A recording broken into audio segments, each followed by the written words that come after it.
Assalamualaikum warahmatullahi wabarakatuh. Hello student, how are you today? Semoga semuanya dalam keadaan sehat walafiat. Amin, amin ya robbal alamin. Baik, Ustazah akan melanjutkan kembali materi IPS, yaitu tentang bentuk muka bumi.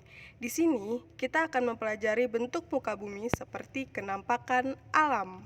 Nah, yang pertama, bentuk muka bumi. Bentuk muka bumi adalah wujud permukaan bumi yang terbentuk secara alami. Bentuk muka bumi itu dibedakan menjadi dua, yaitu daratan dan perairan. Contohnya kalau di daratan, seperti tempat kita tinggal sekarang. Nah, kalau di perairan, contohnya seperti di sungai, pantai, dan lain-lain. Perhatikan gambar bentuk muka bumi di bawah ini. Yang pertama adalah gambar gunung.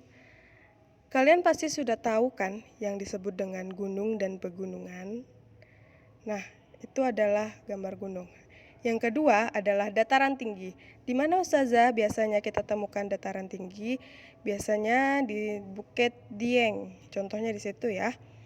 Dan yang ketiga adalah jurang. Pasti semuanya udah tahu kan jurang itu seperti apa? Yang keempat ini adalah yang namanya ngarai. Yang kelima adalah lembah. Dan yang terakhir adalah dataran rendah atau tempat kita tinggal sekarang itu dinamakan dataran rendah. Oke, selanjutnya kita masuk ke wilayah daratan. Wilayah daratan dibagi menjadi dua, yaitu dataran rendah dan dataran tinggi. Dataran rendah adalah wilayah dataran yang datarnya memiliki ketinggian 0 sampai 500 meter di atas permukaan laut.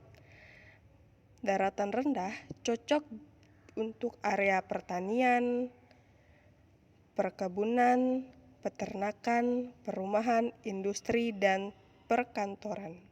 Yang kedua adalah dataran tinggi, wilayah daratan yang mempunyai ketinggian lebih dari 500 meter di atas permukaan laut. Yang ketiga adalah gunung. Apa itu gunung? Nah, gunung adalah permukaan bumi yang menonjol lebih tinggi dari daerah sekitarnya, dengan ketinggian lebih dari 600 meter di atas permukaan laut. Rangkaian gunung yang saling menyatu satu sama lain, tinggi, luas, dan memanjang yang disebut dengan pegunungan. Jadi, yang berjajar-jajar itu yang namanya adalah pegunungan.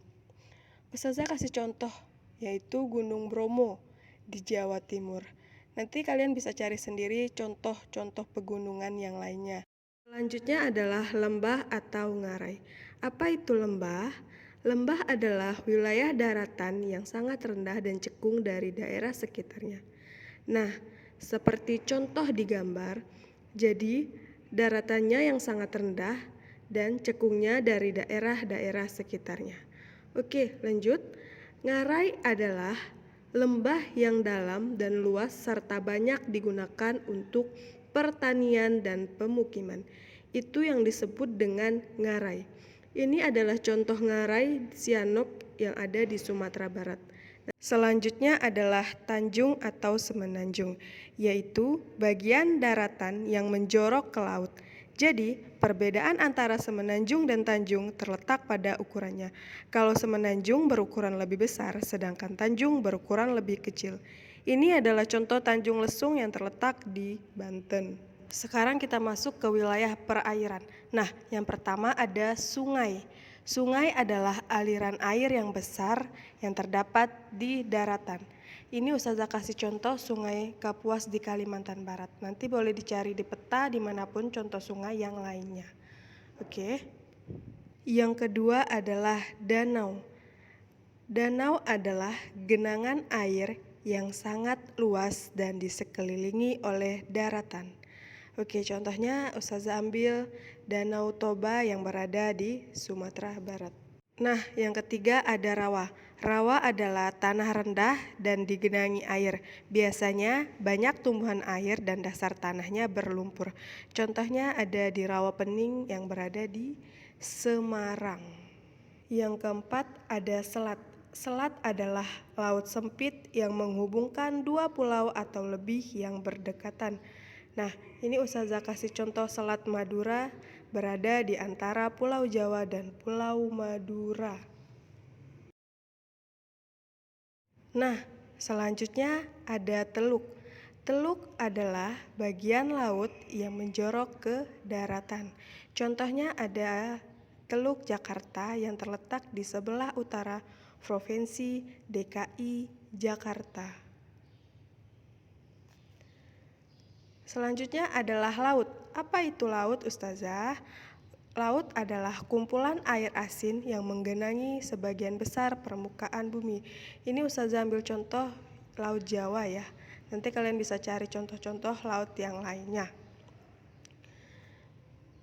Yang terakhir ada samudra. Samudra adalah laut yang sangat luas. Samudra ini menghubungkan benua-benua. Contohnya Ustazah ambil Samudra Atlantik. Baik, demikianlah pembelajaran kita pada pagi hari ini. Ustazah ucapkan terima kasih. Wabillahi taufiq wal hidayah. Wassalamualaikum warahmatullahi wabarakatuh.